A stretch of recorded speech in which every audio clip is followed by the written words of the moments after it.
Meritocracy, Sowell pointed out, implies that the testing regime is a comment on your worth as an individual, your moral worth, which it's really not.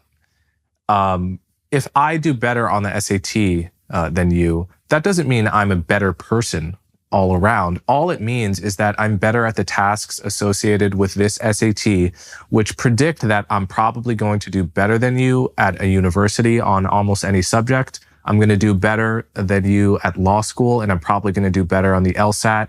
It means that in the subset of life that has to do with intellectual tasks, problem solving, quick learning, model building, I'm better at that than you, right? That doesn't mean I'm a better person than you, okay? It doesn't mean I'm... That's technically true, because if you look at the personality attributes, the 2 or 3 that you would most associate, let's say, with morality, like it's tricky and there's not a one-to-one relationship, and I'm not implying that. But generally speaking, people regard those who are conscientious, diligent, hardworking, reliable, industrious as moral.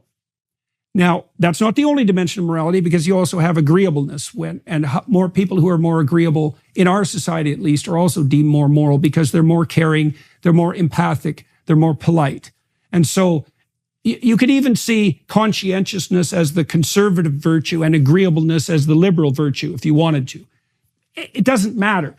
Those are the places where virtue seems to be captured to some degree in the personality models.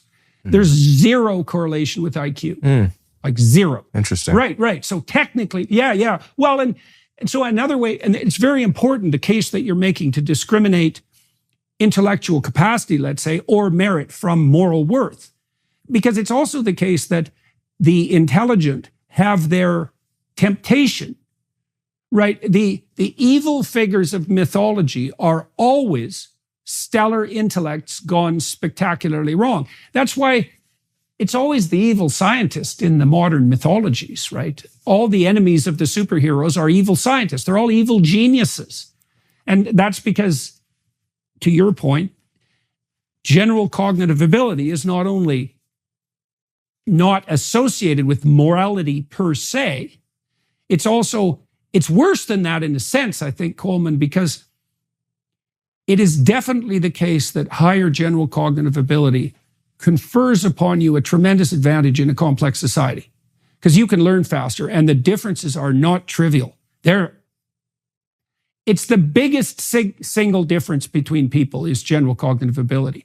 And it's an appalling literature to familiarize yourself with to some degree, because it does seem to violate the principles on first glance of universal cosmic justice. It's like, why is it fair for some people to be born with an IQ of 85, which barely makes you competent even to be a member of the armed forces, regardless of what role you're in, or to have an IQ of 145, which opens the doors, let's say, to places like Harvard and investment banking as a career strategy. And the cards are dealt out in a relatively arbitrary way. Well, that's a very bitter pill to swallow. But it is also the case that those who are intelligent have the temptation of Lucifer, essentially, if you think about it mythologically, because it's very easy to worship your own intellect and then to worship intellect per se.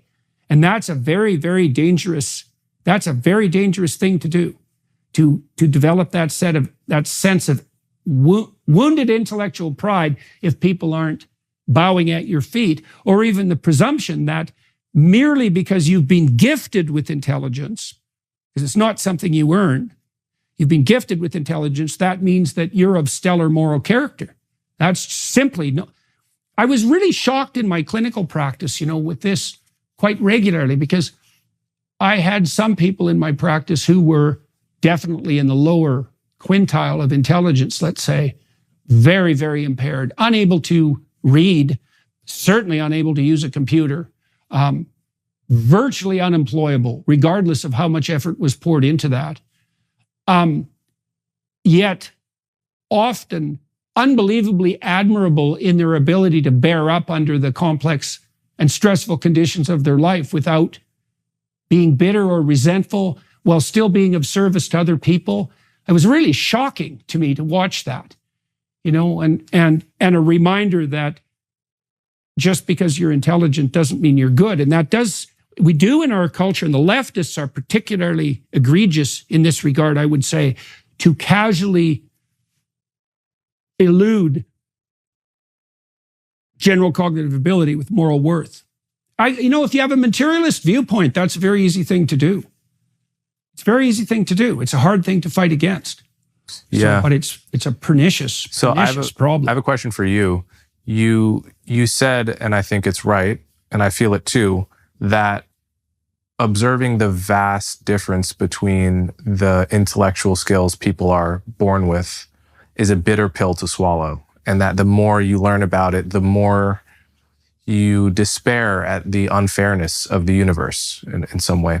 I'm curious, do you think that I share that reaction? Do you think that reaction is a natural consequence of learning about that? Or do you think it's only because we have some deep Western background assumptions about fairness? Like, do you think that would strike a pre-Western tribe as unfair as well as a bitter pill to swallow? Or do you think it's really a function of some deep kind of assumptions we have? Well, okay. Well, I think there's a couple of things going on there. The first is that our society does differentially award people with high general cognitive ability because our society is very complex and rapidly changing. And so in a traditional society where roles remain unchanged for generations, IQ is much less relevant. But in our society, because look, how fast do you have to be to stay among those who aren't at least 5 years behind the computational revolution? Like, you have to have an IQ of 95th percentile to be anywhere near the bleeding edge? Because things are changing so quickly. So we differentially devote resources to the cognitively skilled, and our culture is set up so that that's more and more the case. But then there's another issue too that I think is equally relevant. You see, the worship of the intellect in and of itself has this danger of pride that's associated with it. And it's a very big danger. So the way we should be conceptualizing intelligence is the manner in which gifts are portrayed in the gospel accounts, for example. So one of the things, Christ says two things that are in some ways contradictory. One of them is that to those who have everything, more will be given. And from those who have nothing, everything will be taken. Okay, so that's the Matthew principle. That's what the economists call it. And it is a pointer to the fact that resources accrue, regardless of the discipline, resources accrue in the hands of a few. It doesn't matter what the discipline is. And that's what Marx observed when he said that capital would accrue in the hands of fewer and fewer people. Now, that's true. It happens all the time. It happens in every society.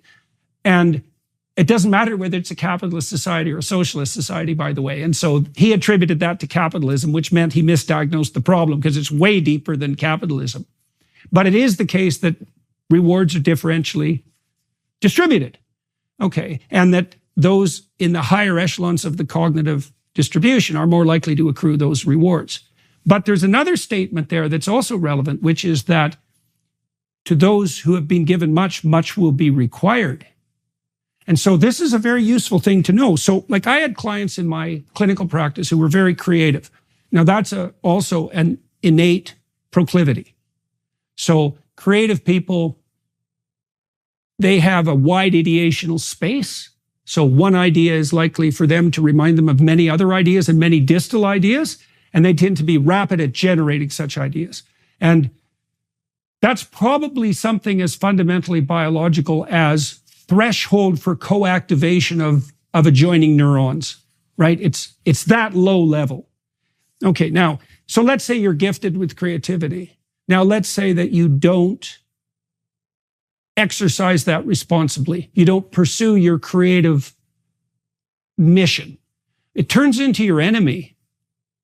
Like a gift that you misuse turns into your enemy. And and this is more to the justice elements. Like you might be rewarded, like your IQ is stellar. You wouldn't have accomplished what you've accomplished so far had that not been the case, and you've been successful in multiple different enterprises. And so, thank your lucky stars. Okay, does that make you privileged? Absolutely. Does it make you unfairly privileged? It depends on what you do with it. Like if you bore a responsibility that was commensurate with the talent, then you've paid existentially for your gift. And the warning, the classical warning in deep religious texts is that if you misuse a gift that you've been granted, it will become an unbearable burden and turn itself against you. And like I had plenty of people in my clinical practice who were, they call them, let's say, underachievers. IQ of 140 and a 20th percentile social class position. That's a recipe for extreme bitterness. Many of the people who I had in my practice who were like that were unbelievably annoyed that the world hadn't bent itself over to bow at their feet because of their undeniable intellect. And God, the internet is crowded with people like that. I mean, what's that sitcom about the physicists, The Big Bang Theory? All the humor that went along with the Big Bang Theory was essentially at the expense of arrogant but socially dysfunctional intellectuals. So there is a justice. This is what I'm pointing to. Independent of the relationship between your intelligence and your social positioning, which looks unjust as hell, there's another form of justice in operation, which is if you're smart, you better learn to be humble, and you better learn to be grateful for the fact that you've been gifted, and you better take that on as a serious responsibility, like a serious moral responsibility. Because if you don't, it will work against you. And if you're super smart and your intellect is working against you, you are in